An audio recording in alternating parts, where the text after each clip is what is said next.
Everyone, आप सभी का स्वागत है ज्ञान की गोली में। आज मैं आपको 10 क्वेश्चन कराऊंगा जो कि हमारे एग्ज़ाम्स के लिए बहुत ही ज़्यादा इम्पोर्टेंट है। तो चलिए शुरू करते हैं पहले क्वेश्चन से। पहला क्वेश्चन क्या है, what is the pH value of saliva. Saliva की पीएच वैल्यू कितनी होती है? इसका आंसर है 6.8। सलाइवा हल्का सा स्लाइटली एसिडिक होता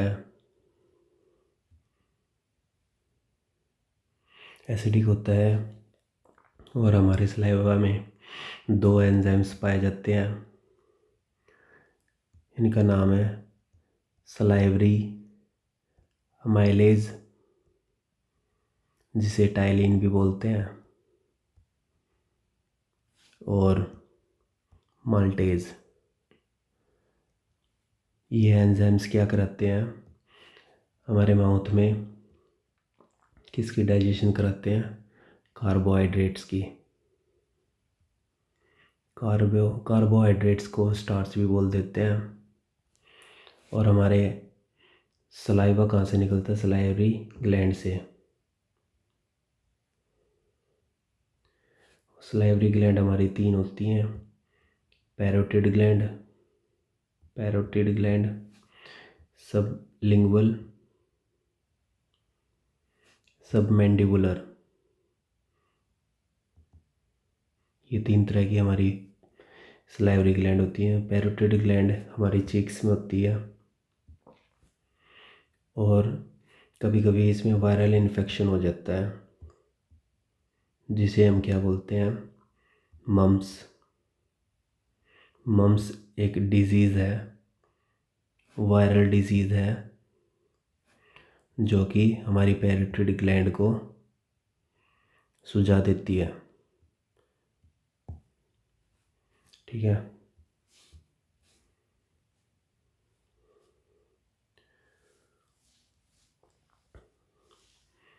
और मैंने अभी आपको क्या बताया, माउथ में क्या डाइजेस्ट होता है? कार्बोहाइड्रेट्स।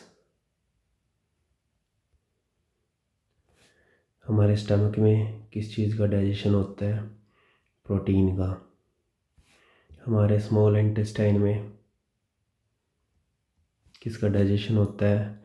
यहाँ पर कंप्लीट डाइजेशन होता है, मतलब फाइनल डाइजेशन होता है, और मैक्सिमम एब्जॉर्प्शन होती है।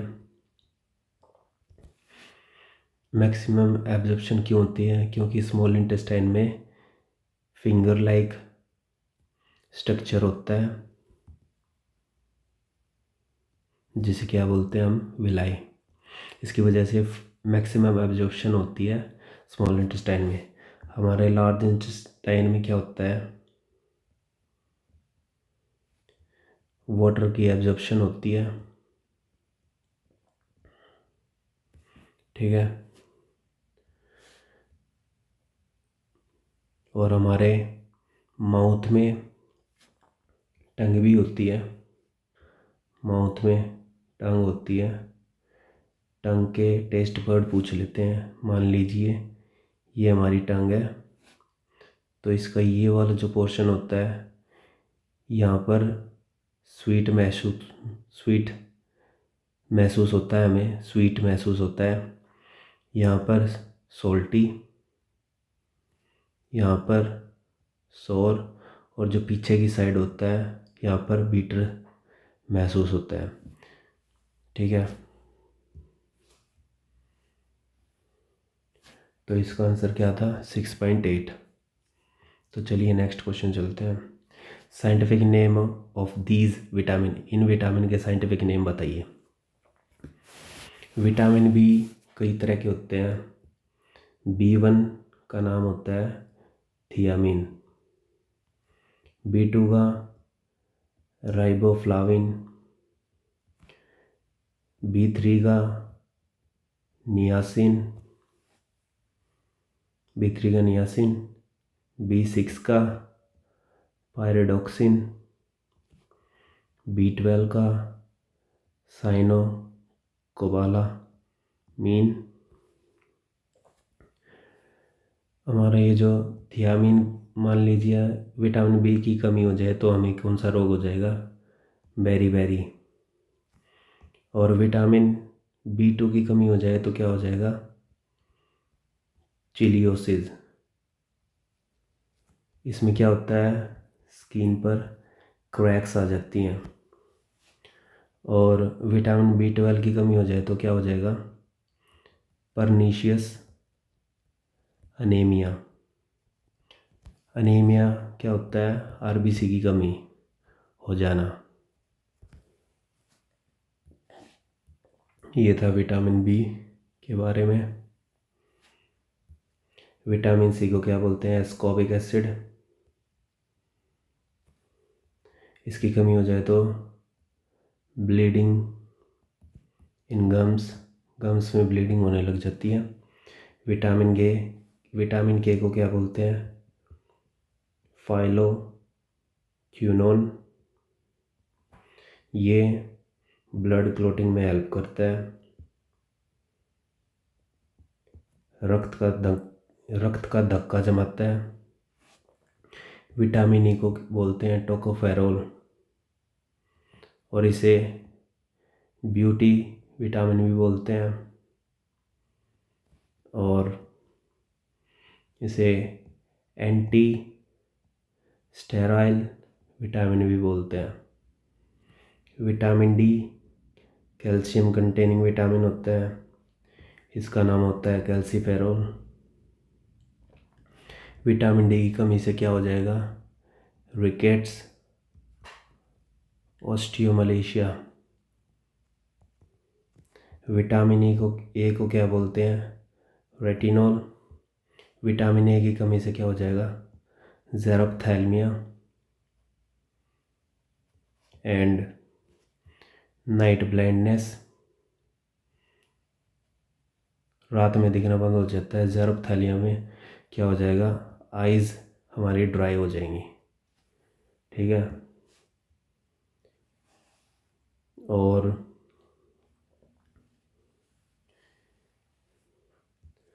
और ये जो विटामिन के ई डी और ए हैं, इन्हें बोलते हैं हम फैट सोल्युबल विटामिन। और विटामिन बी और सी को वाटर सोल्युबल। ठीक है। फैट सोल्युबल विटामिन की ट्रिक क्या है? कीड़ा। और विटामिन बी और सी तो सिंपल है, वाटर सोल्युबल है। ठीक है। तो चलिए नेक्स्ट क्वेश्चन चलते हैं। Milk is not considered a balanced diet because it do not contain. Milk एक बैलेंस डाइट क्यों नहीं है? इसमें क्या नहीं होता? इसका आंसर है आयरन एंड विटामिन सी नहीं होता इसमें।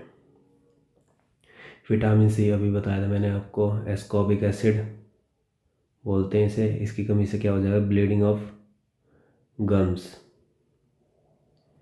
आयरन एप्पल में होता है, और आयरन की कमी से क्या हो जाएगा? अनीमिया। अनीमिया का मतलब क्या होता है? हीमोग्लोबिन की कमी हो जाएगी। हीमोग्लोबिन की कमी हो जाएगी तो आयरन की कमी हो जाएगी। ठीक है। Calcium vitamin D, calciferol.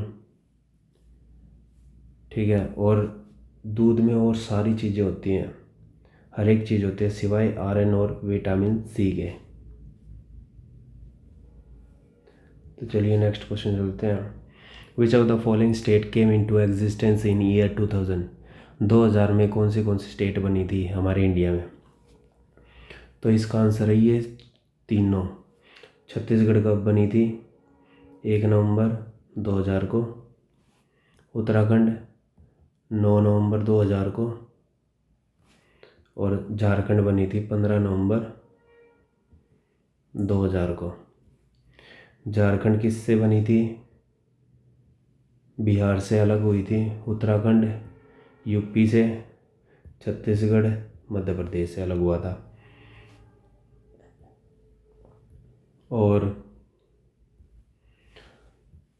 और ये जो स्टेट्स को हम एक स्टेट से 2 स्टेट बना देते हैं, ये कौन से आर्टिकल के तहत करते हैं? आर्टिकल 3 पार्ट 1 में आता है। पार्ट 1 में कौन से आर्टिकल आते हैं 1 to 4, ठीक है। और आर्टिकल 3 सिंपल मेजॉरिटी से पास किया जाता है। आर्टिकल 3 का जो बिल होता है वो सिंपल मेजॉरिटी से पास किया जाता है।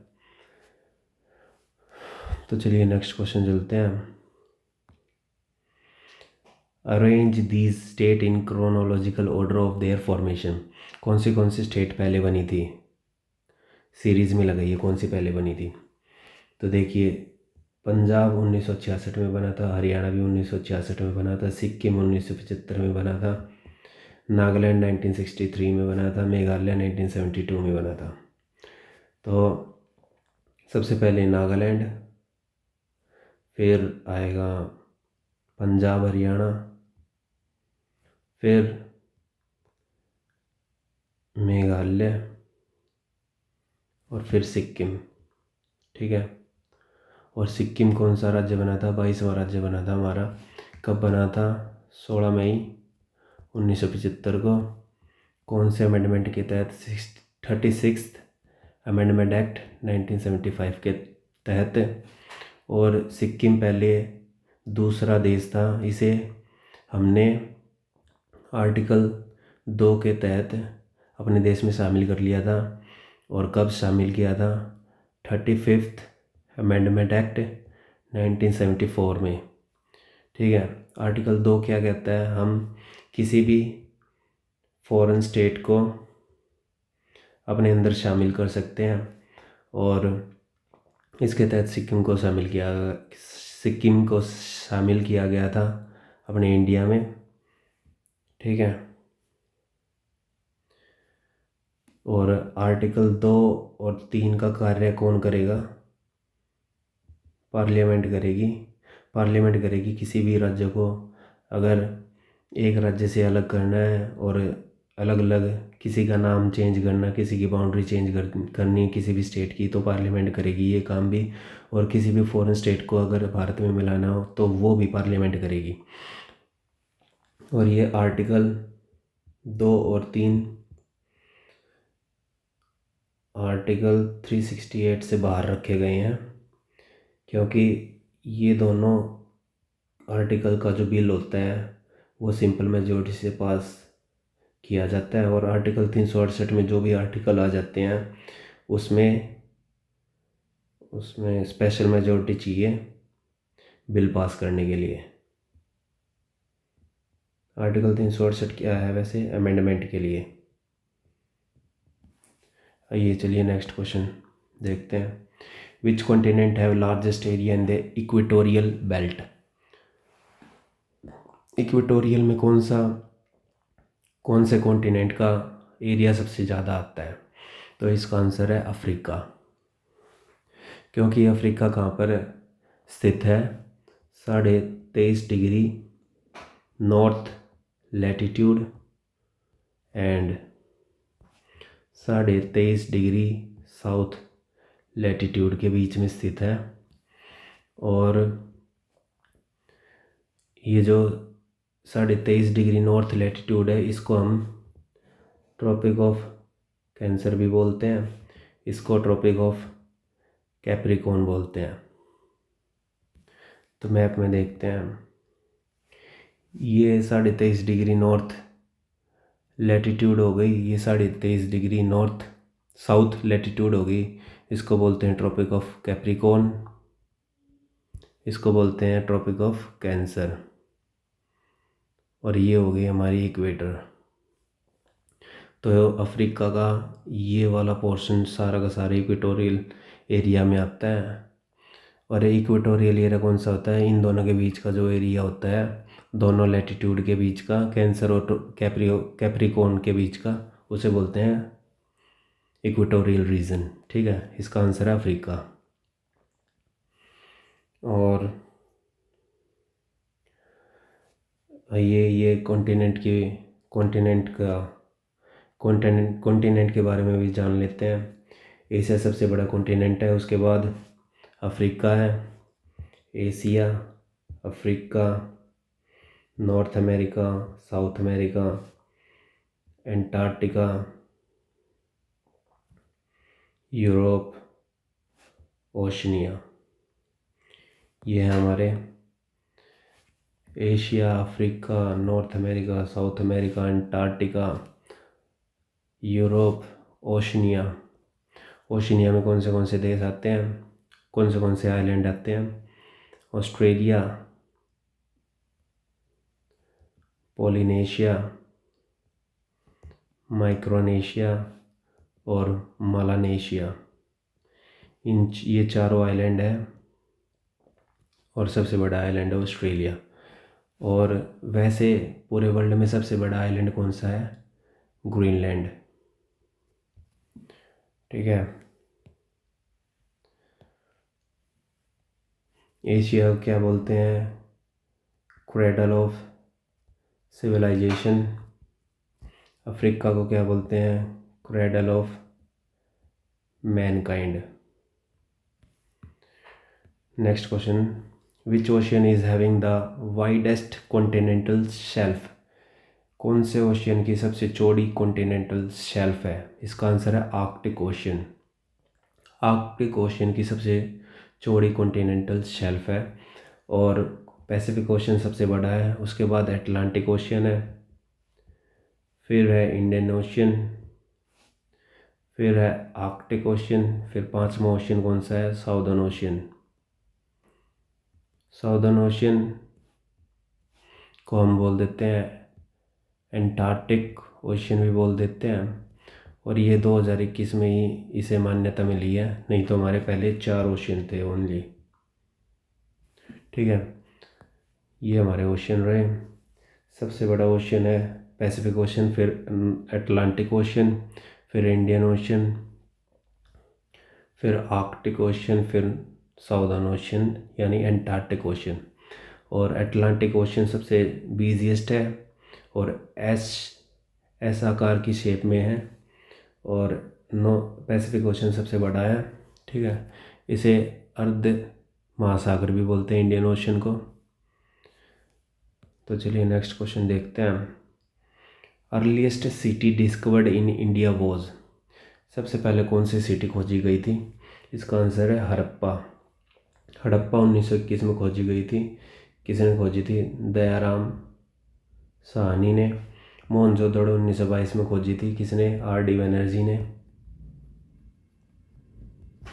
लोथल गुजरात में है और ये एक पोर्ट सिटी है, डॉकयार्ड।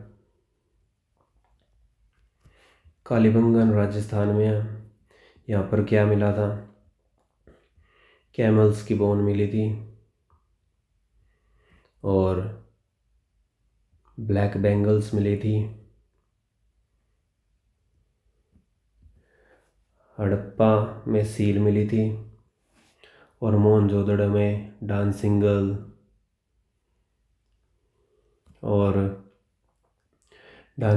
Beard man. और क्या मिला था? Granary, great bath. और मोहनजोदड़ो है कहाँ पर? Larkana district of Pakistan. और हड़प्पा कहाँ है? ये भी पाकिस्तान में है, पाकिस्तान के पंजाब में। ठीक है, तो इसका आंसर था हड़प्पा। तो चलिए नेक्स्ट क्वेश्चन देखते हैं।